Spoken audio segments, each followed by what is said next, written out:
Hello, my absolutely beautiful Pisces friends, and welcome to your horoscope for June of 2021, where this month, Pisces, we have got a busy month on our hands. Let's just be real about it. We've got a busy month. We're going to have Jupiter and Neptune both stepping into retrograde, bringing up the retrograde activity of the energies out there, which tells us we do need to slow down a little. We need to reflect and evaluate on structures and things that we've had in place for a while, but definitely since December of 2020. So we'll have a little bit of evaluation time on our hands, especially as we get through July and moving forward. We're also going to bring in the summer solstice with the sun moving into the energy of Cancer, a fellow water sign. We're going to have a new moon solar eclipse. This one will be in your fourth house, giving you an opportunity to really begin something different over this next 6 months.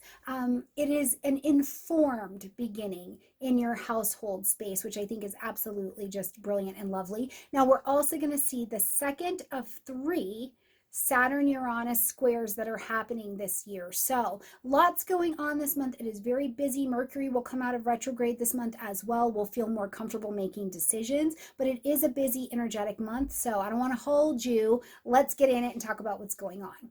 Right at the beginning of the month, on the 2nd, we've got Venus moving into the energy of Cancer. Okay, so this is going to light up Pisces, your 5th house space. So this has a lot to do with children. It also has a lot to do with children at home or joy, 5th house, at home, Cancer. Okay, Venus coming into Cancer and into this area is trying to bring some benefit. Sometimes the benefit is flat out money. It brings a financial opportunity. It brings something of financial benefit to your table, but it can also just be diplomatic. It can be around relationships at home. Is there joy? Is there passion? Is there play? Are you going to take a risk? Are you going to take a very big risk with something in your home? And you can do it in a very diplomatic way. Whatever it is, Venus is going to try and soften the transition of what's happening here. Now, Venus is going to be in Cancer until June 27th. So you've got help and support from the benefit of this energy all month long, okay? On the 10th, we're going to see the new moon solar eclipse at 19 degrees of Gemini, and this will light up your 4th house space. Now, we had a lunar eclipse in Sagittarius last month, which brought attention to the 10th house, to the midheaven. This is just across the street, right? It's on the 4th house. So the things that are in the root, the base for us, home, family, real estate, property, all of these things, other women in our lives, this becomes a very big place where the new moon is saying, plant your seeds of intention to begin something new here, to begin a fresh start, a fresh mind, come at something with a fresh mind. So in Gemini, that is one of the things I think of is at this eclipse over the next 6 months, what you may be doing is really needing to come at your household. What is home for you with a fresh mind, with a fresh attitude, with fresh information. And a part of this, though, in the 4th house, it's also our rooting, what makes us secure, our psychological foundations, the thing that makes you feel tethered into you, Pisces. You're needing to come at you and your gut level home, your heart level home with a new mind and with new eyes, right? You know, that lunar eclipse that happened in Sagittarius, because it was the 10th house, it could be that, yes, something around work in this next 6 months needs to be ended, acknowledged, or adjusted, but it can also be something around your status or your title. You know, what have we known you as? Have you always been single and now you're married? Or have you been married for 100 years and now this is going to change that relationship in some way? But whatever it is, this is your opportunity to, whatever has needed to change over there, reroute, reground, and reconnect with what needs to be happening in the home zone with a fresh mind, fresh communication, and things like that. On the 10th, we will see Mars moving into the energy of Leo. This will light up your 6th house space, and you'll have this energy available to you all throughout June, okay? Now, Mars in Leo wants to take a risk, and it's likely going to take the risk, like physically going to move and take the risk in this particular area. So in your 6th house, this is about daily routines. This is about health and wellness, your health and wellness. This is about work and projects that you're taking on. You're taking a risk. You're using big voice, big heart, big words, words, all of those big things become available. But you may also need to just be doing mundane things. You know, like I really do have to clean the cabinets. I really have to go get the oil changed. You know, these kinds of things that are not exactly, you know, the most pleasant, but you can do them in a Leo quality with a lot of joy, with a lot of gratitude for what you have. And maybe even go get your oils changed with your cutest hair on. I mean, nobody said you can't be glamorous while you're doing mundane things. At least not in Mars. Leo didn't say that, okay? On the 14th, we're going to see Saturn and Uranus coming together in their next square at 13 degrees of Aquarius and Taurus, respectively.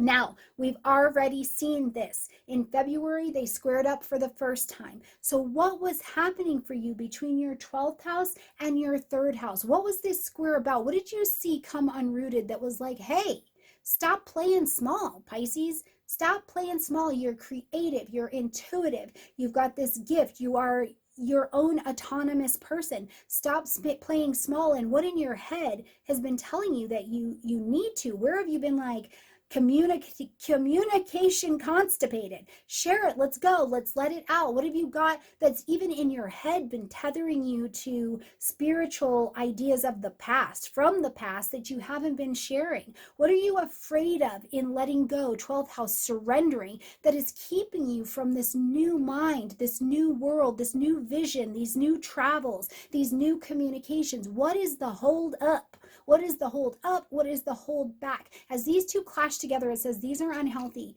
These are destructive. These are stopping us. We need to make some decisions to let these things go and either really trust that the universe has got our back, or to continue to feel like every month, I'm not sure what this is. What is this? Question, question, question, instead of question and answer coming together. So I think that eclipse that happens in the beginning of the month, that's so much about the rooting, also really applies. And I think you can dip back into that to find some of the strength and clarity you need to meet the questions of what needs to be innovated under this particular square, okay?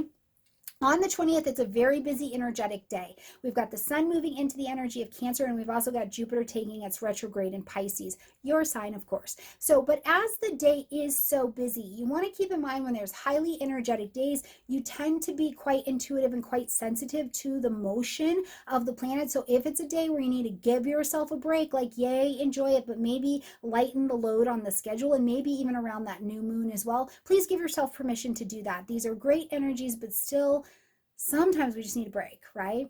Now, as the sun enters into the energy of Cancer, it's in the 5th house. So light, heat, life, and vitality. You are motivated. You are motivated to nurture, to take care of home, to bring joy to home, to take care of projects that you've got going on. Have these fresh starts, have these fresh beginnings, do things with the kids, you know, have a barbecue. Cancer likes to eat, you know, so whatever it is, the sun is highly concentrated and motivated in your 5th house beginning. Let's do it, have joy kind of energies. Jupiter retrograding in your sign, I think, is such a beautiful thing. It's only in at 2 degrees, but it's shown you, I think at this point in the year, Pisces, it's lit a little knowledge in you where you're like, there is more to me. There is more I have and am capable of giving, especially if I will allow myself to be free from some of these ideas and chains of the past. So I think it's a pretty profound retrograde, okay? On the 22nd, Mercury is going to come out of retrograde at 16 degrees of Gemini, also in your 4th house space. Now, all of the eclipse energies we've experienced between May and now June, I think you feel a lot more confident having conversations, making decisions, signing contracts, doing all of those things as Mercury is out of retrograde in this area, because you've had plenty of time to review it and also get new information to be informed about the decisions and the conversations that you're having and making. It's also a great place where you could just be teaching or speaking or communicating from home. So hopefully you have your podcast equipment all set up, okay? On the 24th, we're going to have a full moon in the energy of Cancer at Capricorn, at 3 degrees. Now, this is going to light up your 11th house space. The full moon says that something needs to be ended, acknowledged, or adjusted. Now, this particular full moon in Capricorn really just wants to know, in the area of my 11th house, social media, friends, long-range plans and designs for your life. Do you have plans? Do you have designs? Do you have a tribe? Do you have a social situation that is solid enough for you to achieve what you're trying to achieve in this area. You're trying to achieve success. You know, do you have the support of that? And if not, Capricorn's going to get really picky and take you to task on, okay, well, so where's the tribe? How are we going to achieve in our long range plans? Because this doesn't seem to be it. Or if you've been doing all the work in Capricorn, this Capricorn energy, it's perfectly happy at a full moon to say, yeah, this is going pretty well. Let's just adjust a little bit over here and then keep pushing.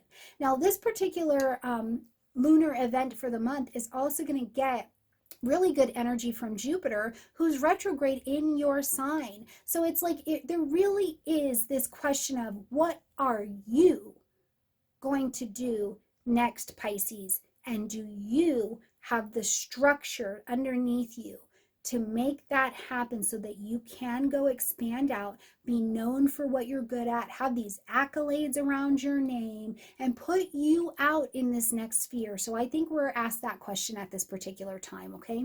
On the 25th, Neptune's going to go retrograde right there in Pisces in your sign, and it'll be at 23 degrees. Now, when the ruling planet goes to sleep, and at this point, you've got both of your ruling planets taking a little nap, have a break.